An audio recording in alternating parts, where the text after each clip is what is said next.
Hello, नमस्कार सभी students को और सभी मेरे प्यारे व्यूवर्स के लिए।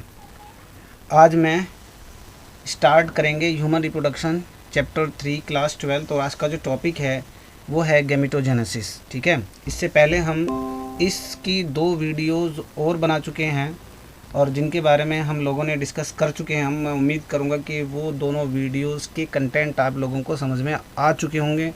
और अगर वो वीडियोज़ आप लोगों ने नहीं देखे हैं तो वो जाइए और वो वीडियो मेरे चैनल से आप उनको देख सकते हैं। ठीक है, चलिए आगे चलते हैं। आज का जो पॉइंट है that will be start today the gametogenesis. Okay, and this video is represented by Yunus Ali and the name of the YouTube channel the Apex Career Institute. Okay, basically this channel is for the medical aspirant, but it is the beginning of our channel, so we are try to take some experience before starting the classes for medical aspirants.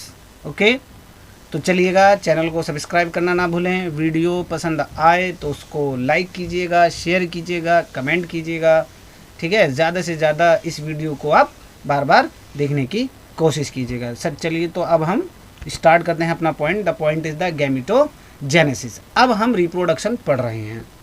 तो reproduction की starting में हम लोगों ने बात की थी कि 2 तरह का होता है। एक होता है एसेक्सुअल रिप्रोडक्शन, जहाँ पर गैमेट की ज़रूरत नहीं होती है, और दूसरा होता है सेक्सुअल रिप्रोडक्शन, जहाँ पर क्या होता है, जहाँ पर गैमेट की ज़रूरत होती है। तो गैमेटोजेनेसिस का मतलब होता है formation of the gametes, formation of the male gamete, formation of the male gamete. जो गैमेट्स होते हैं, ठीक है, they are very important for the sexual reproduction and the function that the gamete formation takes place in the primary sex organs. ठीक है, हम लोग बात कर चुके हैं 2 तरह के सेक्स ऑर्गन होते हैं। एक होता है प्राइमरी सेक्स ऑर्गन, एक होता है एसेसरी सेक्स ऑर्गन। तो प्राइमरी सेक्स ऑर्गन्स का काम जो है वो क्या होता है, वो गैमेट्स बनाना होता है। ठीक है, अब तो गैमेटोजेनेसिस की अगर बात करते हैं तो gametogenesis is of 2 type in the human beings और in the case of the basically in mammals. ठीक है, तो सबसे पहला जो पॉइंट होता है, पहला टाइप जो होता है, that is known as the spermatogenesis. Spermatogenesis is the process of the formation of the sperm and it takes place in the males. ठीक है, हम कल बात किए थे, हम लोगों ने टेस्टिस के बारे में पढ़ा था। ठीक है, पिछले सबसे पहले वाले वीडियो में। तो testis are the primary sex organs in the male reproductive system and the main function of the testis is to produce the sperm. ठीक है, and in females the formation of the ovum is known as the oogenesis। ठीक है, is known as the oogenesis। तो दोनों में similarities और दोनों में डिफरेंसेस आप लोगों को पता होने चाहिए, क्योंकि गैमेटोजेनेसिस में डिफरेंस आप लोगों से पूछा जाता है। ठीक है, जैसे जैसे मैं बात करूंगा वैसे वैसे आप लोग समझ जाइएगा। ठीक है, पॉइंट की बात कीजिएगा। तो अगर हम स्पर्म की बात करते हैं तो स्पर्म का जो फॉर्मेशन होता है it is known as the spermatogenesis. ठीक है, और स्पर्मेटोजेनेसिस में 3 फेज होती हैं। पहला होता है, उसको कहते हैं मल्टीप्लिकेशन फेज, उसको दूसरी बात होती है मैचुरेशन ग्रोथ फेज, और थर्ड जो फेज है that is known as the maturation phase. ठीक है, मैचुरेशन फेज के बाद जो प्रोसेस होता है, ठीक है, जो बनता है, एक और प्रोसेस आएगा जिसमें हम स्पर्मेटिड्स के बारे में भी हम पढ़ेंगे। अभी आगे जाएंगे प्रोसेस के बारे में पढ़ेंगे, तो एक एक लाइन पढ़ेंगे। ठीक है, एक टर्म यहाँ पर दी हुई है जिसको कहते हैं स्पर्मायोजेनेसिस। ठीक है, क्या होता है, स्पर्मायोजेनेसिस। तो स्पर्म के बनने से पहले जो सेल बनती हैं उनको हम क्या कहते हैं, स्पर्मेटिड कहते हैं। स्पर्मेटिड का स्पर्म में कन्वर्जन होना क्या कहलाता है, the process is called as the spermiogenesis. पूरा प्रोसेस क्या कहलाएगा, पूरा प्रोसेस है स्पर्मेटोजेनेसिस। ठीक है, इसके बाद अगर हम बात करें कि मैच्योर फीमेल गैमेट का फॉर्मेशन, ठीक है, formation of the mature female gamete मतलब ओवम का बनना, that is known as the oogenesis। क्या कहलाएगा, उसको हम oogenesis कहेंगे। ठीक है, अब जो पॉइंट है दैट इज द स्पर्मेटोजेनेसिस। ठीक है, स्पर्मेटोजेनेसिस आप लोग समझ चुके हैं क्या है, और इसके अंदर अभी मैंने बताया 3 फेजेस होती हैं। पहली फेज होती है मल्टीप्लिकेशन फेज, दूसरी फेज को ग्रोथ फेज कहते हैं, तीसरी फेज को कहते हैं मैचुरेशन फेज। ठीक है, सबसे पहले क्या होता है, अब ये ध्यान रखिएगा कि स्पर्मेटोजेनेसिस होता कहाँ है। स्पर्मेटोजेनेसिस जो है, जो 2 या 3 हाईली कॉन्वुलेटेड ट्यूब्स निकलती हैं, ठीक है, जो लोब्यूल्स होते हैं इस टेस्टिस के अंदर, ठीक है, उन लोब्यूल्स से 2 या 3 हाईली कॉन्वोल्यूटेड ट्यूब्यूल्स निकलती हैं। वहाँ पर उन ट्यूब्यूल्स की जो सेल्स होती हैं, हमने एक बात की थी, वहाँ पर जर्म सेल्स होती हैं। उन जर्म सेल्स से क्या बनता है, उन जर्म सेल्स से स्पर्मेटोजेनेसिस स्टार्ट होता है। तो यहाँ पर क्या होता है, मल्टीप्लिकेशन फेज में जो मेल जर्म सेल्स होती हैं, they are known as the spermatogonia, यानी कि सबसे पहली चीज़ ये जो सेल, ठीक है, स्पर्मेटोजेनेसिस के लिए तैयार होती है उसको स्पर्मेटोगोनिया कहते हैं। ये भी ध्यान रखिएगा कि स्पर्मेटोजेनेसिस के अंदर बहुत सारी स्पर्मेटोगोनिया बन सकती हैं, ठीक है। अब ये जो स्पर्मेटोगोनिया डिप्लॉयड होती हैं, स्पर्मेटोगोनिया क्या होती हैं, डिप्लॉयड होती हैं, और ये अपना नंबर इंक्रीज करती हैं और ये डिवीजन करती हैं किसके थ्रू, माइटोसिस या माइटोटिक डिवीजन होता है। तो क्वेश्चन आपसे पूछा जाएगा, यहाँ से क्वेश्चन पूछा जाएगा कि जो मल्टीप्लिकेशन फेज है उसमें कौन सा डिवीजन होता है। मल्टीप्लिकेशन फेज में माइटोटिक डिवीजन होता है और किन का नंबर इंक्रीज होता है, spermatogonia. Spermatogonia are also known as the sperm mother cell, ठीक है। अब आप ये समझिए, जब सेल डिवाइड होके बनेगी तो उसका साइज कैसा होगा, उसका साइज होगा छोटा। अब जैसे ही स्पर्मेटोगोनिया तैयार होंगी, they will enters into the second phase, और क्या कहेंगे इसको, the second phase is known as the growth phase, उसको हम ग्रोथ फेज कहेंगे।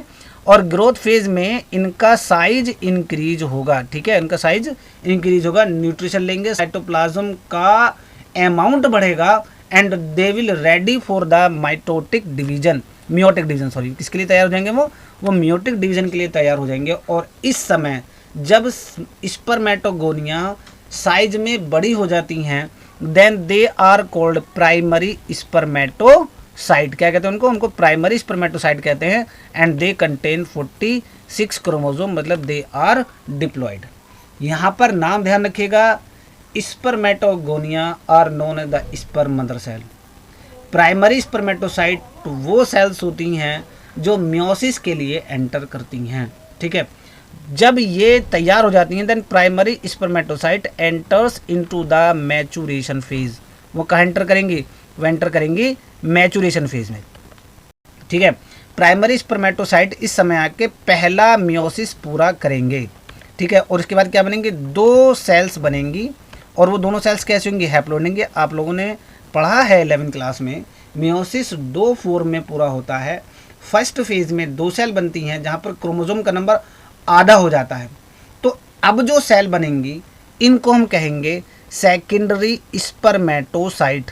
क्या कहेंगे इनको कहेंगे सेकेंडरी स्पर्मेटोसाइट। तो यहाँ से क्वेश्चन याद रखिएगा कि प्राइमरी स्पर्मेटोसाइट और सेकेंडरी स्पर्मेटोसाइट में क्या डिफरेंस है।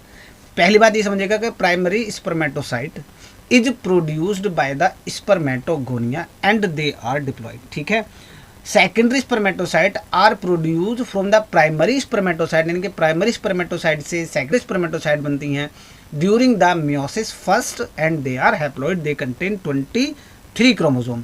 फिर ये जो प्राइमरी स्पर्मेटोसाइट हैं, ठीक है, इनसे क्या बना, सेकेंडरी स्पर्मेटोसाइट बना। सेकेंडरी स्पर्मेटोसाइट के अंदर कितने क्रोमोसोम्स हैं, 23 क्रोमोसोम्स हैं। उसके बाद इनके अंदर सेकेंड मियोसिस डिवीजन होता है। क्या होता है इनके अंदर, सेकेंड मियोसिस डिवीजन होता है। उसके बाद 4 सेल बनती हैं और ये चारों सेल हैप्लॉइड होंगी, और इन सेल्स को हम क्या कहेंगे, इन सेल्स को स्पर्मेटिड कहेंगे। और ये स्पर्मेटिड फिर क्या होगा, स्पर्मिएशन के लिए पास होंगे। तो टर्म मैं दोबारा बता रहा हूँ, spermatogonia, primary spermatocyte, secondary spermatocyte और स्पर्मेटिड, इन चारों टर्म को आप ढंग से ध्यान रखिएगा, ठीक है।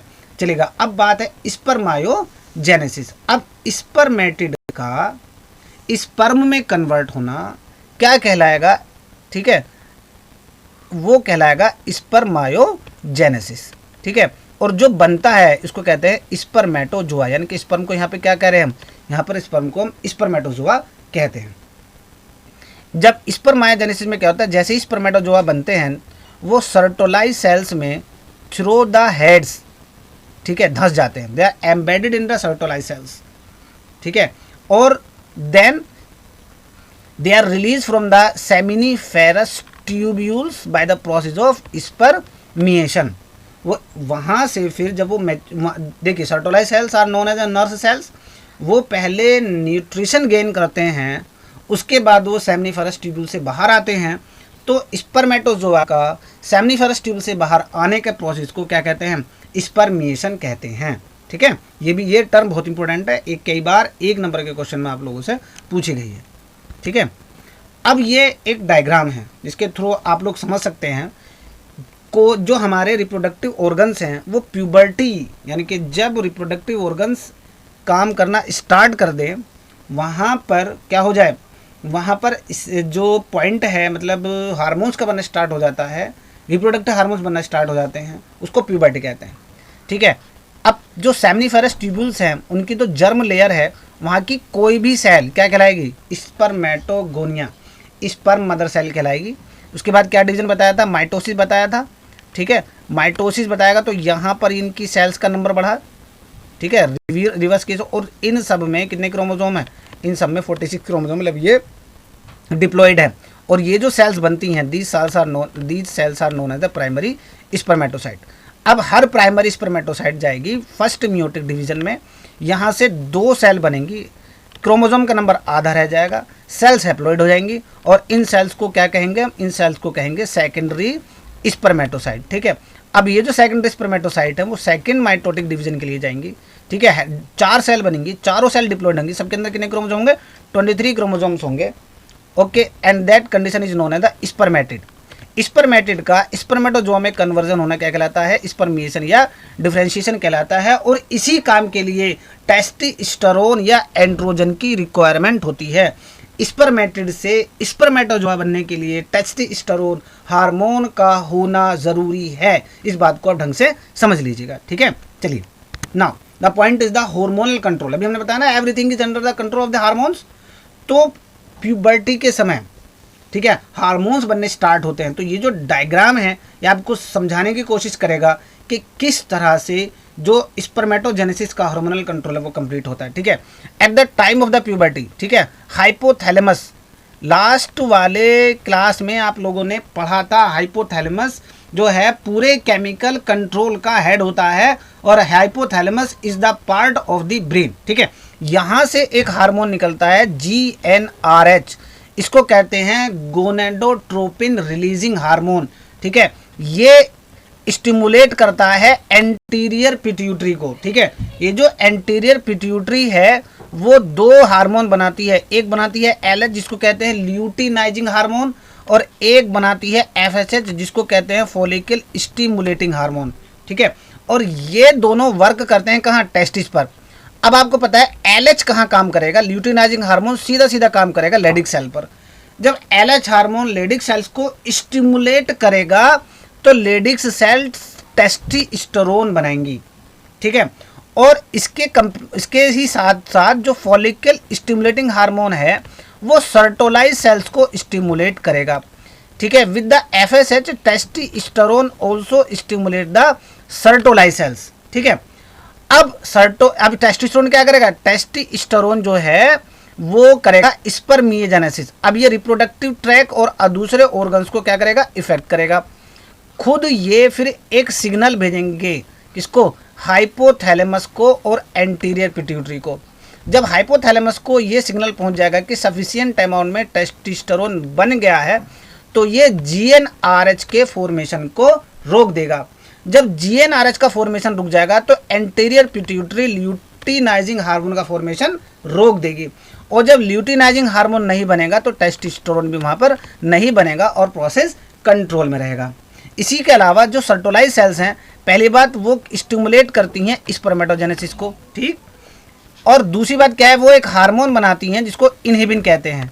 ये इनहिबिन हार्मोन फीडबैक इनहिबिशन के लिए रेस्पॉन्सिबल है। ठीक है, ये हाइपोथैलेमस को ये इंफॉर्मेशन देगा कि अब हार्मोन्स का बनना थोड़ा कम कर दिया जाए जिससे प्रोसेस कंट्रोल में रहे। तो ये पूरा प्रोसेस आप लोग समझिएगा, इसको बार बार देखिएगा, बार बार समझिएगा, जिससे आप लोग हार्मोनल कंट्रोल को समझ सके। कई बार क्वेश्चन यहाँ से आ जाता है। ठीक है, ये था स्पर्मेटोजेनेसिस के बारे में। ठीक है, अब बात करते हैं स्ट्रक्चर ऑफ स्पर्म। स्पर्म क्या है? स्पर्म एक मेल गैमेट है। ठीक है, स्पर्म क्या है? एक मेल गैमेट है। अब स्पर्म के सबसे पहला जो मेन पार्ट होता है composed of the head, neck, middle piece और टेल। ठीक है, इसके बाद क्या है, इसकी पूरी बॉडी प्लाज्मा मेम्ब्रेन से कवर रहती है जो गोल्जी कॉम्प्लेक्स से डेवलप होती है। ठीक है, इसके पास जो हेड में है एक हैप्लॉइड न्यूक्लियस होता है, क्योंकि गैमिट है तो हैप्लॉइड न्यूक्लियस, उसके पास जो वहाँ पर क्या होते हैं 23 क्रोमोसोम होते हैं। हेड पर एक कैप लाइक स्ट्रक्चर होती है जिसको हम क्या कहते हैं, जिसको एक्रोजोम कहते हैं। इस एक्रोजोम के अंदर डाइजेस्टिव एंजाइम्स होते हैं जो फर्टिलाइजेशन के समय हेल्प करते हैं, आगे बात करेंगे इसके बारे में। जो मिडिल पीस में माइटोकॉन्ड्रिया होता है, बहुत सारे माइटोकॉन्ड्रिया होते हैं, and mitochondria provide the energy for the motility of the sperm and fertilisation. और उसके बाद जो टेल का काम क्या है, टेल का काम है मोशन में हेल्प करना, जिससे स्पर्म एग सेल तक पहुंच सकता है। ठीक है, सेमिनल प्लाज्मा जो सेमिनल वेसिकल और दूसरी एसेसरी ग्लैंड से रिलीज होता है। ठीक है, उसके अंदर जब स्पर्म मिल जाते हैं तो उसको हम क्या कहते हैं, उसको सीमेन कहते हैं। ठीक है, human semen contain 2 to 3 million sperm in a single time. ठीक है, जिसमें से के जो 70% स्पर्म होते हैं केवल वही वायबल होते हैं, 60 से 70% स्पर्म वायबल होते हैं, बाकी 40 से 30% कैसे होते हैं, नॉन वायबल होते हैं। Okay, then this is the diagram. अब ये डायग्राम कई बार पूछा गया है तो लेबलिंग करनी होती है, ठीक है, काम करने होते हैं, तो ये आप डायग्राम देख लीजिए, जो आपको एक्सप्लेनेशन है वो मैं दे चुका हूँ। ठीक है, चलिएगा अब नेक्स्ट पॉइंट बात करते हैं oogenesis। अब हम फीमेल रिप्रोडक्टिव सिस्टम की बात करते हैं। तो फीमेल रिप्रोडक्टिव सिस्टम में जब मेच्योर फीमेल गैमेट बनता है तो उसको क्या कहते हैं, उसको oogenesis कहते हैं। तो आप कह सकते हैं the formation of the ovum in the ovaries is known as the oogenesis। ठीक है, अब ये समझिए जो ओवेरी की जर्मिनल एपिथेलियम होती है वो सेल्स माइटोटिकली डिवाइड करती हैं। ठीक है, और एक बहुत बड़ी संख्या में, ठीक है, गैमिट मदर सेल्स बनाती हैं, यानी कि क्या बनाती हैं, ऊगोनिया बनाती हैं। ओवम मदर सेल, वहाँ क्या था, spermatogonia are the sperm mother cell, यहाँ पे क्या होगा, oogonia are the egg mother cell. ठीक है, अब ये जो ओगोनिया हैं वो माइटोसिस के थ्रू डिवाइड करती हैं और प्राइमरी oocyte बनाती हैं। वहाँ पर प्राइमरी स्पर्मेटोसाइट बनाता है, यहाँ पर क्या बनता है, यहाँ पर प्राइमरी oocyte बनता है। ठीक है, अब ये था जो तीनों फेज यहाँ भी मिलती हैं, यहाँ पर ग्रोथ में पहले क्या है, पहले मल्टीप्लिकेशन फेज मिलेगी, फिर ग्रोथ फेज मिलेगी। ठीक है, फिर क्या मिलेगी, फिर मैचुरेशन फेज मिलेगी। अब ये जो है ग्रोथ फेज में क्या होता है, जो प्राइमरी oocyte होता है, ठीक है, क्योंकि एक ही सेल क्या करेगी, डेवलप करेगी, बाकी सेल जो है इसके चारों तरफ इकट्ठा हो जाएंगे और लेयर बना लेंगी। ठीक है, उस लेयर को क्या कहेंगे, जो लेयर बनेगी उन सेल्स को ग्रेन्युलोसा सेल्स कहते हैं। ठीक है, यानी कि जो प्राइमरी oocyte है it covered by the several layers of granulosa cell and at this time, ठीक है, the structure is known as the primary follicle. ठीक है, अब जो प्राइमरी oocyte है वो साइज में बड़ी हो जाएगी।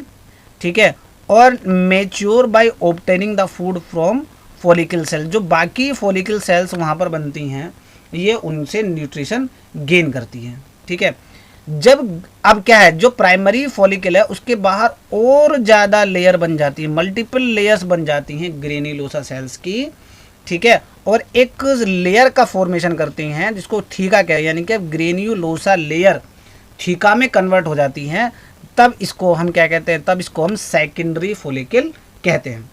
सेकेंडरी फॉलिकल कन्वर्ट हो जाती है टर्सरी फॉलिकल में, क्योंकि इस सेकेंडरी फॉलिकल के अंदर एक कैविटी बन जाती है जिसके अंदर फ्लूइड भरा हुआ होता है, और उस कैविटी को हम क्या कहते हैं, that cavity is known as the antrum. The secondary follicle soon transform into a tertiary follicle which is characterised by a fluid filled cavity that is known as the antrum. ठीक है, अब ये जो थीका लेयर है, जो ये वाली theca layer बनी थी सेकेंडरी oocyte पर, क्योंकि सेकेंडरी oocyte अब टर्सरी फॉलिकल में कन्वर्ट हो चुकी है, सेकेंडरी फॉलिकल टर्सरी फॉलिकल में कन्वर्ट हो चुका है, जो थीका लेयर है उसमें दो लेयर बन जाती हैं। एक तो अंदर की तरफ क्या बनती है, अंदर की तरफ बनती है थीका इंटरना, और बाहर की तरफ बनती है थीका एक्सटर्ना। ठीक है, इसके अंदर जो प्राइमरी oocyte थी, ठीक है, जो टर्सरी फॉलिकल के अंदर प्राइमरी oocyte होती है वो साइज में क्या होती है, बड़ी होती है, और पहला माइटोटिक डिवीजन क्या होता है, कंप्लीट हो जाता है, जो अनइक्वल होता है। यहाँ पे ध्यान रखिएगा, वहाँ स्पर्मेटोजेनेसिस में फर्स्ट मियोटिक डिवीजन यानी कि फर्स्ट मियोसिस जो था वो इक्वल था, यानी कि दोनों सेल बराबर थी। यहाँ पर जो मियोसिस फर्स्ट है वो अनइक्वल है, मतलब एक सेल बड़ी बनेगी, एक सेल छोटी बनेगी। जो बड़ी सेल बनेगी उसको कहेंगे सेकेंडरी oocyte और जो छोटी वाली बनेगी उसको कहेंगे फर्स्ट पोलर बॉडी। ये जो फर्स्ट पोलर बॉडी है ये डीजेनरेट हो जाती है, ठीक है। अब जो टर्सरी फॉलिकल बनी थी जिसके चारों तरफ थीका थी, थीका एक्सटर्ना, थीका इंटरना, अब ये tertiary follicle mature Graafian follicle में कन्वर्ट हो जाएगी, ठीक है। सेकेंडरी oocyte जो बनी है, ठीक है, टर्सरी फॉलिकल के अंदर, उसके चारों तरफ कुछ नई मेम्ब्रेन बन जाएंगी और इन मेम्ब्रेन को हम कहते हैं जोना पेलुसिडा। क्या कहते हैं उनको? जोना, यानी कि ग्रेन्युलोसा लेयर किस में कन्वर्ट होगी थी? थीका में कन्वर्ट होगी। थीका के बाहर कौन सी लेयर बन गई? थीका की लेयर के बाहर लेयर बन गई जोना पेलुसिडा, ठीक है। अब ये जो ग्रेफियन फॉलिकल हैं वो रप्चर हो जाती हैं, मैं, ठीक है, और सेकेंडरी oocyte रिलीज हो जाती है यहाँ से और it is ready for the ovulation, ठीक है। ओव्यूलेशन आप लोग 11th क्लास में पढ़ चुके हैं। ओव्यूलेशन का मतलब होता है release of ovum from the ovary, ठीक है। जैसे ही स्पर्म एंट्री करता है सेकेंडरी oocyte में जोना पेलुसिडा लेयर से, तो सेकेंडरी oocyte के अंदर जो है मियोसिस सेकंड कंप्लीट होता है, ठीक है। हम आगे बात करेंगे जब हम कल आपको नेक्स्ट वीडियो में हम आप लोगों को मेस्ट्रुअल साइकिल के बारे में पढ़ेंगे, तो वहाँ पर ये चीज़ें कवर करेंगे। जोना पेलुसिडा, अब देखो जो सेकेंडरी oocyte है वो अरेस्ट हो जाती है मियोसिस फर्स्ट के बाद। मियोसिस सेकंड तब तक नहीं होगा जब तक स्पर्म ओवम को टच नहीं करेगा और जोना पेलुसिडा लेयर में एंट्री नहीं करेगा। जैसे ही स्पर्म जोना पेलुसिडा लेयर में एंट्री करता है सेकेंडरी oocyte को स्टिमुलेशन मिलता है और वो मियोसिस सेकंड कंप्लीट हो जाता है। और उसके बाद क्या बनता है? उसके बाद सेकंड पोलर, ये भी अनइक्वल होता है, सेकंड पोलर बॉडी बनती है और क्या बनता है? ओवम बनता है, ठीक है। चलिए, ये जैसे हमने स्पर्मेटोजेनेसिस का डायग्राम देखा था वही डायग्राम यहाँ पर है, समझिएगा। ये जो oogenesis का प्रोसेस है ये फीटल लाइफ यानी कि एम्ब्रियोनिक स्टेज में पूरा हो जाता, में ही स्टार्ट हो जाता है, ठीक है। तो oogonia, जब बॉडी का डेवलपमेंट, ओवरी का डेवलपमेंट होता है तभी जो oogonia है, ठीक है। देखिए ये फीटल लाइफ का मतलब क्या होता है? एम्ब्रियोनिक स्टेज में जब डेवलपमेंट हो रहा है, माइटोसिस डिफरेंशिएशन से प्राइमरी oocyte बनते हैं, ठीक है। उसके बाद यहाँ तक प्राइमरी oocyte यानी कि फर्स्ट मियोटिक डिवीजन जो है वो कंप्लीट हो जाता है ओव्यूलेशन से पहले, ठीक है। और यहाँ तक ये जो कंडीशन होती है ये बर्थ तक रहती है। फिर चाइल्डहुड एज आ गई, जैसे ही प्यूबर्टी आती है, ठीक है, तो सेकेंडरी oocyte फॉर्मेशन पूरा होता है, ठीक है। सेकेंडरी, यहाँ पर first meiotic division complete prior to ovulation, तो यहाँ पे क्या बना? यहाँ पे सेकेंडरी oocyte बना और यहाँ क्या बनी थी? First polar body. उसके बाद सेकेंड माइटोसिस पूरा होगा, जो कहाँ होगा? जो एडल्ट और रिप्रोडक्टिव लाइफ में होगा, सेकेंड पोलर बॉडी बनेगी और ये क्या बनेगा? ये ओम बनेगा, ठीक है। यहाँ तक जो क्रोमोसोम्स होते हैं वो कैसे होते हैं? वो डिप्लॉयड होते हैं, 46 होते हैं, ठीक है। प्राइमरी oocyte डिप्लॉयड होती है, सेकेंडरी oocyte हैप्लॉयड होती है, ठीक है। चलिए, this is the hormonal control of the oogenesis, ठीक है। हाइपोथैलेमस जैसे बताया, क्या बताएगा? GnRH बनाएगा, ठीक है। गोनेडोट्रोपिन रिलीजिंग हार्मोन बनाएगा। GnRH पिट्यूटरी ग्लैंड को करेगा, pituitary gland LH luteinising hormone बनाएगा, फॉलिकल स्टिमुलेटिंग हार्मोन बनाएगा, ओवरी पर काम करेगा। ओवरी क्या करेंगे? एस्ट्रोजन और प्रोजेस्ट्रोन को क्या करेंगे? रिलीज करेंगे। अब ये जो एस्ट्रोजन और प्रोजेस्ट्रोन होते हैं ये 12वें से 14वें दिन, ठीक है, पॉजिटिव फीडबैक देखें पिट्यूटरी ग्लैंड को और किसको? हाइपोथैलेमस को, जिससे ज़्यादा अमाउंट में एस्ट्रोजन और प्रोजेस्ट्रोन बनते हैं, ठीक है। इसके बाद जब साइकिल कंप्लीट होने को होती है तो ये इनका लेवल कम हो जाता है। लेवल कम होने से पिट्यूटरी ग्लैंड या जो भी ये फीडबैक इनहिबिशन देंगे, पिट्यूटरी ग्लैंड और हाइपोथैलेमस को ये इन्फॉर्मेशन देते हैं, तो GnRH का बनना बंद हो जाता है, ठीक है। यानी कि ये अपने पॉजिटिव फीडबैक भी करते हैं और क्या करते हैं? निगेटिव फीडबैक के लिए भी रेस्पॉन्सिबल हैं, ठीक है। Thank you. ये था क्या